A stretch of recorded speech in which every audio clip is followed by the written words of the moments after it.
"You'll never be as good as your sister."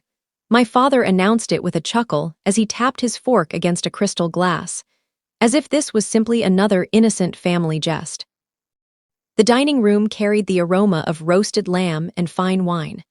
My sister sat next to him in a silk dress, smiling at her phone, while my mother nervously folded napkins. I stared at the pile of overdue notices beside the fruit bowl. Electric bill, mortgage reminder, hospital payment alert, all addressed to them. For 3 years, I had been wiring money home every month from a small apartment 2 states away. Skipping holidays, eating cheap noodles, working extra shifts while my sister shared beach pictures and captions about living comfortably. But that night, my father pointed at her with pride. "She knows how to thrive. You just get by." Something inside me finally went quiet. I placed my glass down gently and rose. "Then let her manage every bill," I said softly. "I'm finished sending money." My mother's face lost all color. "What money?" she whispered. "We haven't received a single penny from you." The room fell silent except for the ticking clock above the fireplace. My sister slowly lifted her eyes from her phone. And for the first time in years, I realized the betrayal in this family ran far deeper than humiliation. I was the older child, but in my parents' home, I always felt like a temporary visitor waiting to be replaced. My sister, Elena, was the kind of person strangers instantly admired. Beautiful without effort, charming when she wanted something, emotional at precisely the right times. My parents constructed their entire world around safeguarding her happiness. When she failed subjects, they blamed the teachers. When she left jobs after 2 weeks, they called her too driven to settle. Meanwhile, I became the reliable one. At 16, I worked weekends stocking shelves while my classmates played sports after school. At 21, I moved away for a job and began sending money home after my father's back injury made it difficult for him to keep the family business running. My mother cried the first time I transferred enough to cover their mortgage payment. She called me her silent blessing. But gradually, gratitude faded, and expectation replaced it. The calls only came when bills were due. My birthdays turned into forgotten dates. When I visited home, my father compared my faded clothes to Elena's designer handbags bought with help from friends. I stopped defending myself years ago. People believe anger comes loudly, like shattering glass or slamming doors. Mine arrived quietly, through fatigue, through missed meals, through staring at bank alerts at 2 in the morning. While my family celebrated a version of success I was secretly funding. The worst part wasn't the insults. It was how ordinary they became. My father would call me after midnight, never asking how I was doing, only sighing deeply before mentioning another cost. A broken water heater, property taxes, my mother's medicine. Every conversation sounded practiced, wrapped in guilt before I even replied.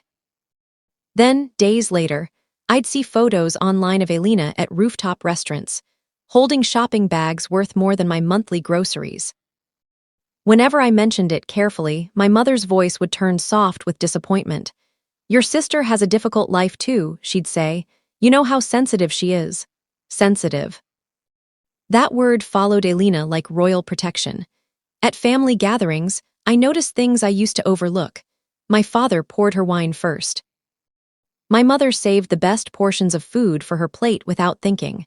When I spoke, conversations drifted away halfway through my sentence. One evening, I arrived home after a 14-hour shift, still wearing my work boots. Elena glanced at my tired face and smiled faintly. "You always look tense," she said, while adjusting a gold bracelet on her wrist. "Maybe you just don't know how to handle money." Nobody corrected her.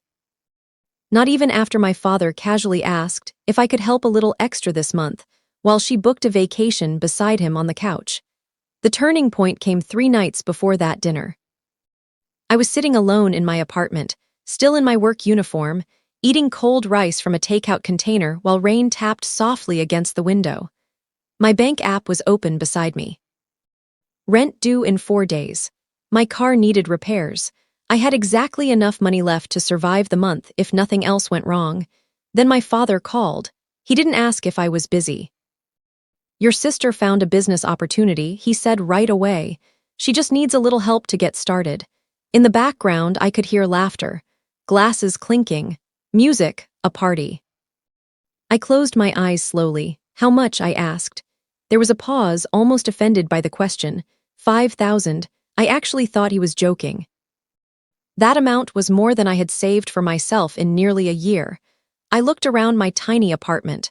The peeling paint near the ceiling. The second-hand table. The shoes drying beside the radiator because I couldn't afford new ones after winter storms ruined the soles. And suddenly, everything became painfully clear. I wasn't their son anymore. I was their emergency fund, their unseen supporter. The silence stretched long enough for my father's voice to grow sharper. Well, for the first time in years, I didn't rush to answer. I just stared at my reflection in the dark window and realized how exhausted I looked. I didn't cut them off immediately. That would have created drama, questions, emotional scenes my family knew how to manipulate. Instead, I became careful, quiet. For the next few weeks, I said yes to every request while changing everything underneath. I worked in financial compliance for a logistics company. Numbers were my entire life. Transfers, records, authorization trails.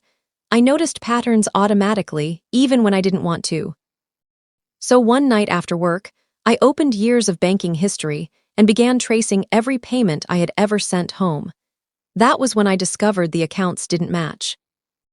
The mortgage account I'd been paying into belonged to my sister, not my parents. Transfer after transfer had been redirected, quietly over the years. Through a shared family account my father controlled, thousands of dollars had disappeared into luxury apartment payments, vacations, designer purchases, and failed business investments for Elena. I didn't confront anyone. People reveal more when they think you still trust them, so I kept sending smaller amounts while documenting everything. Statements, timestamps, screenshots, voice messages. I even contacted the bank privately to confirm authorization histories and beneficiary changes. Legally, the money was considered gifted, which meant I couldn't recover it. But recovery stopped mattering. Truth was enough, because for the first time, I understood something important. Their power depended entirely on me staying silent. The dinner where everything collapsed was supposed to celebrate Elena's success. She had announced some vague new partnership opportunity. And my parents rented a private room at an expensive restaurant they could never have afforded on their own. Candlelight flickered against polished glass walls. A pianist played softly near the bar, while waiters carried trays of champagne between tables. And somehow, I was still invited like an afterthought. I arrived early and watched my family laugh together from the doorway. Before they noticed me, my father barely looked up. Elena was busy showing my mother photos of a luxury apartment she wanted next. Then came the usual comparison. You should learn confidence from your sister, my father said loudly enough for nearby tables to hear. You've always lacked ambition. I felt strangely calm. No anger, no shaking hands, just clarity. I reached into my jacket and placed a thin folder beside his wine glass. Bank statements, transfer confirmations, property records linked to Elena's account. At first, my father frowned in confusion. Then my mother started turning pages. The color left her face slowly. Elena stopped smiling. That was when I stood and quietly delivered the sentence that finally shattered the illusion. Then let her handle every bill, I said. I'm done sending money. My mother looked up instantly, terrified. What money? She whispered. And across the table, for the first time in her life, even Elena had nothing to say. Nobody chased after me when I left the restaurant. That hurt more than I expected. The rain had started again by the time I reached my car, soft against the windshield, turning the city lights blurry and distant. I sat there for a long time with the engine off, staring at my phone as missed calls finally began appearing one after another. My father first, then Elena, then my mother repeatedly. I didn't answer. Over the next week, the truth spread through the family faster than I imagined. My aunt called to apologize for years of assuming I was selfish for never helping enough. A cousin admitted my father often complained that I lacked generosity while quietly using my transfers to protect Elena's lifestyle. The image they built of me started collapsing publicly. But so did theirs. My mother stopped calling after I sent her copies of the account records directly. My father only texted once more, a short message filled with pride disguised as anger. "You embarrass this family." I stared at it for a while before realizing something strange. For years, I thought keeping peace made me a good son. But peace built on silence isn't love, it's permission. That's why stories like this matter. Because sometimes the deepest betrayal isn't theft. It's being slowly convinced your exhaustion is the price of being valued. 3 months later, my apartment still looked the same. Same peeling paint near the ceiling. Same secondhand table beside the window. Same quiet evenings after work.